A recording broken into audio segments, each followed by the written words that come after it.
নমস্কার, আমি শ্রী হরিহর পাল ঋষিবাণী চ্যানেলে আপনাদের সবাইকে স্বাগত। আমি এখন যে বিষয়টি অবতারণা করতে চলেছি সেটি হচ্ছে আতুরে নিয়মও নাস্তি। অর্থাৎ কি, নাতুরে অর্থাৎ বিপদগ্রস্ত অবস্থায় আমরা কোনোভাবেই আমাদের কোনো নিয়ম পালন করতে পারি না। দেখুন, আমরা যে মানুষ, আমরা পশু থেকে আলাদা কেন না, আমাদের কিছু গুণ আছে যেগুলো পশুর মধ্যে নাই, সেই জন্য তো আমরা মানুষ।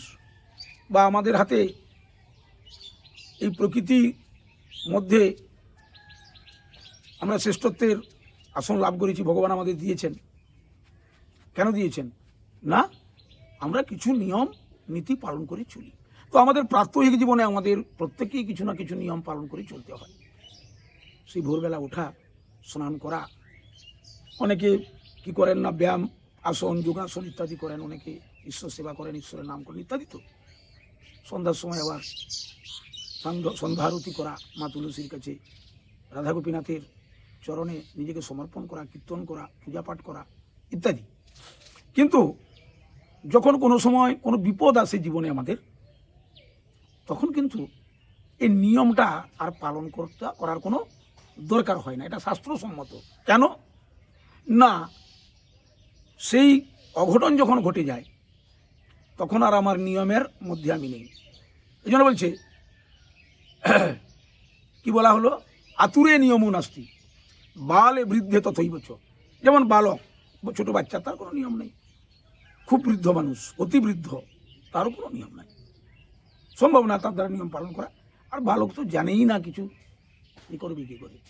অতএব কোনো সময় যদি আমাদের কোনো বিপদ উপস্থিত হয়, তখন আমাদের সে বিষয়টাকে, সেই নিয়মগুলোকে আমরা যেন পালন করতে না যাই। কারণ সে নিয়ম পালন করাটাই তখন হবে ধর্মমত, হবে না, সেটা কিন্তু খারাপ। কারণ আমার যে কারণে আমি আমার নিয়ম থেকে বঞ্চিত, সেই কারণটি বা সেই সময়টি না দূরীভূত হওয়া পর্যন্ত আমি কিন্তু কোনোভাবেই, যেমন কি হয়, আমি একটা উদাহরণ দিয়ে বলছি যে আমার মা গত হয়ে গেলেন হঠাৎ, তার মানে আমরা জানি অশৌচ। সেই অবস্থায় আমি কোনো মন্দিরে উঠতে পারবো না, ভগবানের সেবা পূজা করতে পারবো না, তুলসী বৃক্ষে জলদান করতে পারবো না। এগুলো চিন্তা করে দেখুন, এগুলো কি তখন আমার করা উচিত না? তখন আমার যতদিন যেন আমি শ্রাদ্ধ শান্তি করে মুক্ত হচ্ছি, কেশমণ্ডন করছি ইত্যাদি, শ্রাদ্ধ শান্তি করে মুক্ত হচ্ছি, ততদিন আমার দ্বারা সে সমস্ত কাজ করা যাবে না। করতে গেলে সেটা অধর্মের পর্যায়ে যাবে, ধর্ম থাকবে না। এই কথাটাই আমি বলতে চাইছি যে সেই সময় এই জন্য আমরা যেন সে সময়টাকে এইভাবে গ্রহণ করতে শিখি।